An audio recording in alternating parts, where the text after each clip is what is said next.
Fala aí, aqui é Rafael Ratier do Responde Aí e hoje a gente vai bater um super papo sobre as primitivas, beleza? Então bora lá. Olha, pra gente começar a falar de primitivas, eu vou começar te fazendo uma perguntinha. E aí você me responde, qual que é a derivada de 3x ao quadrado? A gente que está careca de derivar polinômios, a gente vai poder fazer o seguinte, pega esse expoente 2 aqui, dá um peteleco nele, lembra da regra do peteleco?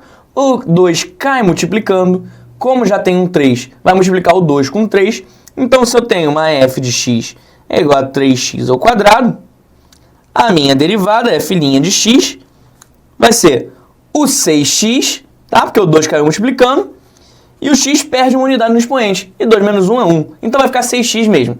Beleza, eu vou te fazer uma nova perguntinha, essa perguntinha é um pouquinho diferente.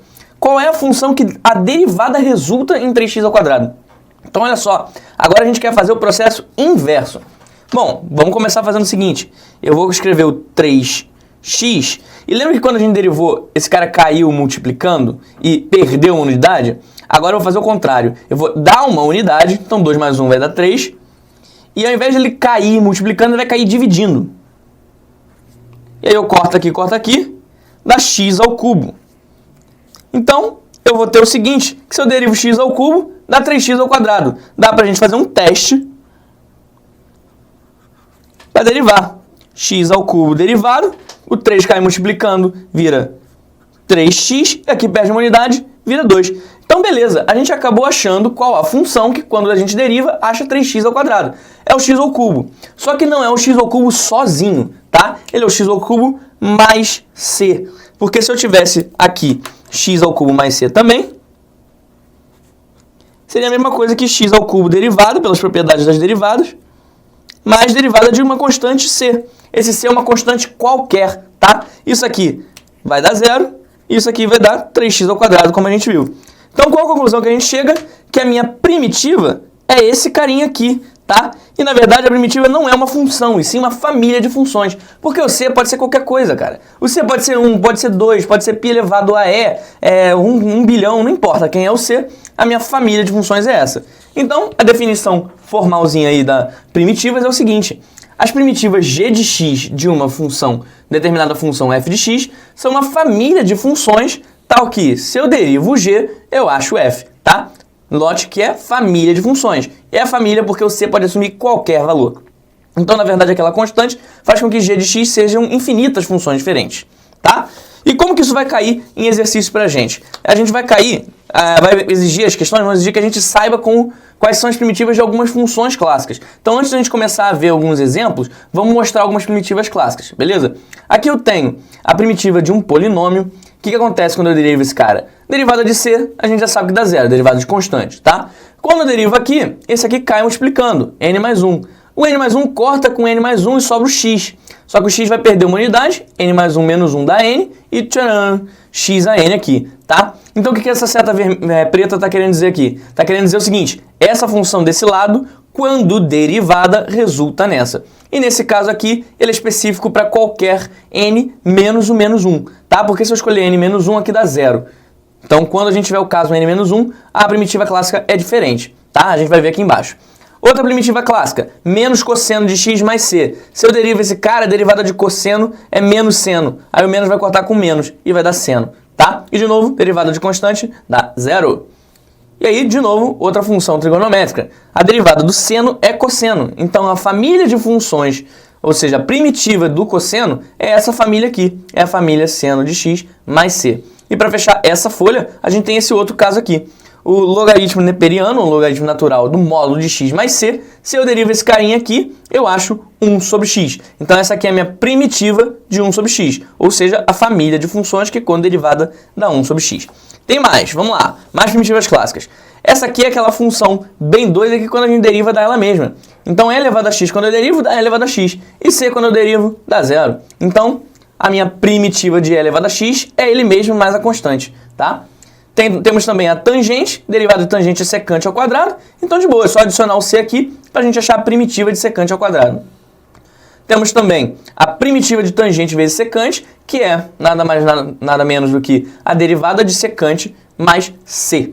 Beleza? Então, se eu derivo essa primitiva aqui, eu acho esse cara. Então, essa é a minha primitiva desse meu verdinho aqui.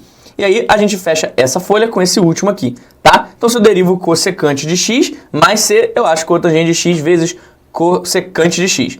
Tá? Então, essa aqui é a minha derivada desse meu carinha doido e grande aqui.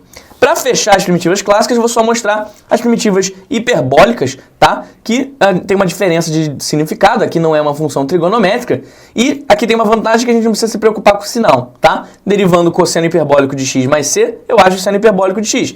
E derivando seno hiperbólico de x mais c, eu acho cosseno. Então, um acaba sendo a derivada do outro, tá? Eles são meio que irmãozinhos. Bom, vamos ver como que a gente acaba caindo em prova. Pode cair pedindo derivadas de ordem superior. Como que isso funciona? Se a gente quisesse, por exemplo, achar a função f de x tal que derivada duas vezes a gente acha 2. Tá? Então eu sei qual é a segunda derivada da minha função, mas eu não sei qual é a função e eu quero achar esse carinha em verde aqui. Tá? Para a gente achar ele, a gente tem que lembrar o seguinte, que a segunda derivada nada mais é do que a derivada da primeira derivada. E a primeira derivada nada mais é do que a derivada da função original. Então, tem dois passos que a gente pode fazer para responder esse enunciado, tá? O primeiro passo é achar a família de funções f' tal que f2' é igual a 2. Bom, como eu tenho uma constante aqui e derivada de polinômios acaba caindo uma unidade, se eu tivesse alguma coisa do tipo x elevado a 1, o 1 ia cair multiplicando, o x ia ficar 1 menos 1 que dá 0, e x elevado a 0 dá 1. Ou seja, f' tem que ser um polinômio de primeiro grau, porque quando eu for derivar esse para achar esse, eu vou acabar reduzindo um grau de 1 para 0. Então, a minha f' de x tem que ser 2x mais c. Que aí quando eu derivo esse cara aqui, ó, deriva a constante dá 0, derivo o x aqui, o 1 cai multiplicando com 2 dá 2, e 1 menos 1, aqui é como se tivesse 1, tá? E o menos 1 dá 0. Então, no final das contas, a derivada desse meu cara aqui é 2. Então, achei o meu passo 1. Tá certíssimo. Só que eu não quero saber o f', eu quero saber o f. Então, o meu passo 2 é achar a família de funções f tal que f' de x é 2x mais c. Aqui a ideia é a mesma, a diferença é que a gente vai aumentar um grau. Se eu derivo um polinômio do segundo grau, eu acho um polinômio do primeiro. Então, meu f de x só pode ser um polinômio do segundo grau. Meu f de x vai ser, então, x ao quadrado mais cx mais d. Porque quando eu derivo a constante d dá 0, quando eu derivo cx dá c, e quando eu derivo isso aqui dá 2x. Então, derivo isso aqui uma vez, eu acho exatamente esse. E derivo isso aqui de novo, eu acho 2. Então, tá aí respondido aquele meu exemplo. Mas pode cair também com problemas de valor inicial. Qual é a diferença desses problemas dos outros? Aqui, a minha primitiva não vai ser uma família de funções, e sim uma única função. Por quê? Porque quando eu defino um valor f de alguma coisa igual a alguma coisa, o meu c acaba ficando fixo. Então eu quero, olha só, determinar f de x, onde f' de x é igual a 2x, tá? Então eu tenho que achar a primitiva, eu escrevo ela em função de c e depois eu troco c pelo valor correto. De novo aqui eu tenho um polinômio do primeiro grau. Então, para eu derivar e achar um polinômio do primeiro, o f tinha que ser um polinômio do segundo, tá? Se polinômio do segundo derivado, dá um do primeiro. Então, meu f de x tem que ser x ao quadrado mais c. Se a gente pega esse cara aqui e deriva, a derivada de c é 0, e derivada de x ao quadrado é 2x, porque o 2 cai multiplicando e perde uma unidade, e vira x elevado a 1, que é a mesma coisa que x. Então, tá certinho. Esse é o meu f de x. Só que isso aqui é um problema de valor inicial, galera. Então, essa não é a resposta final. O c, ele tá definidaço. Então, o que eu faço para descobrir ele? Eu uso essa informação aqui. F de 2 é a mesma coisa que 2 ao quadrado mais c, que é a mesma coisa que 4 mais c, e por essa definição, isso é 3. Se eu passar o 4 para o outro lado, eu chego à conclusão de que o c é igual a menos 1. Então, em problemas desse tipo, problemas de valor inicial, eu acho uma única primitiva, não mais uma função, uma família de funções, tá? Então, se eu tenho o valor de c, basta só escrever ele. E tá aí a resposta. f de x é x ao quadrado menos 1. Essa é a função que, quando derivada, dá essa e que satisfaz essa condição aqui também ao mesmo tempo. Beleza? E é isso aí. Esse vídeo te ajudou? Responde aí.